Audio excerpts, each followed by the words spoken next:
Proverbs chapters 30 and 31. Chapter 30. The words of Agur, son of Jakeh, the oracle. The man declares, I am weary, O God. I am weary, O God, and worn out. Surely I am too stupid to be a man. I have not the understanding of a man.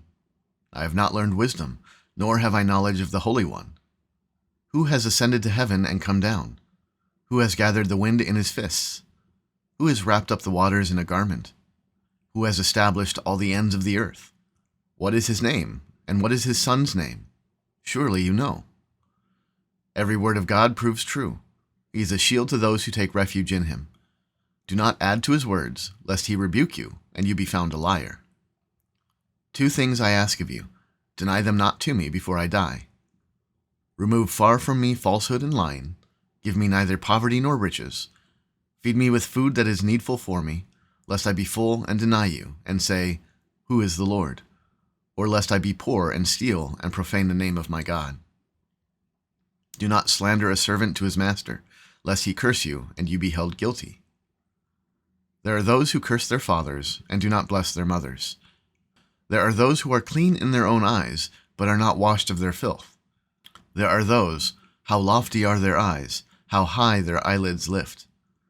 There are those whose teeth are swords, whose fangs are knives, to devour the poor from off the earth, the needy from among mankind. The leech has 2 daughters. Give and give. 3 things are never satisfied. 4 never say, Enough. Sheol, the barren womb, the land never satisfied with water, and the fire that never says, Enough. The eye that mocks a father and scorns to obey a mother will be picked out by the ravens of the valley and eaten by the vultures. 3 things are too wonderful for me. 4 I do not understand. The way of an eagle in the sky, the way of a serpent on a rock, the way of a ship on the high seas, and the way of a man with a virgin. This is the way of an adulteress. She eats and wipes her mouth and says, I have done no wrong. Under 3 things the earth trembles. Under 4 it cannot bear up. A slave when he becomes a king, and a fool when he is filled with food. An unloved woman when she gets a husband, and a maidservant when she displaces her mistress. 4 things on earth are small, but they are exceedingly wise. The ants are a people not strong, yet they provide their food in the summer. The rock badgers are a people not mighty, yet they make their homes in the cliffs.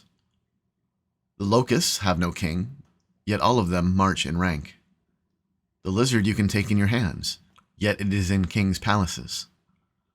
3 things are stately in their tread, 4 are stately in their stride. The lion which is mightiest among beasts, and does not turn back before any. The strutting rooster, the he-goat, and a king whose army is with him.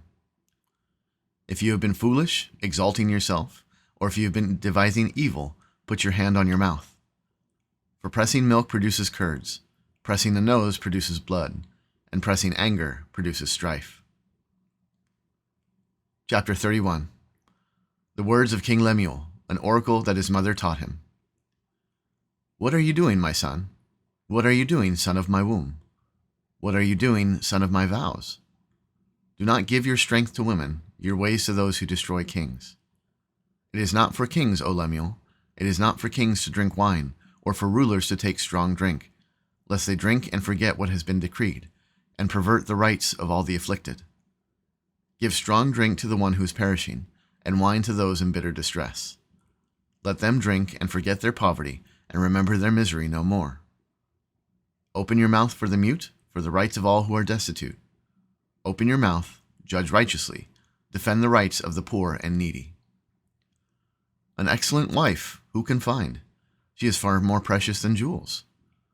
The heart of her husband trusts in her, and he will have no lack of gain. She does him good and not harm all the days of her life. She seeks wool and flax and works with willing hands. She is like the ships of the merchant. She brings her food from afar. She rises while it is yet night and provides food for her household and portions for her maidens. She considers a field and buys it. With the fruit of her hands she plants a vineyard. She dresses herself with strength and makes her arms strong. She perceives that her merchandise is profitable. Her lamp does not go out at night. She puts her hands to the distaff. and her hands hold the spindle. She opens her hand to the poor and reaches out her hands to the needy. She's not afraid of snow for her household, for all her household are clothed in scarlet. She makes bed coverings for herself. Her clothing is fine linen and purple. Her husband is known in the gates when he sits among the elders of the land. She makes linen garments and sells them. She delivers sashes to the merchant. Strength and dignity are her clothing, and she laughs at the time to come. She opens her mouth with wisdom, and the teaching of kindness is on her tongue. She looks well to the ways of her household, and does not eat the bread of idleness. Her children rise up and call her blessed, her husband also, and he praises her. Many women have done excellently, but you surpass them all. Charm is deceitful, and beauty is vain, but a woman who fears the Lord is to be praised. Give her the fruit of her hands, and let her works praise her in the gates.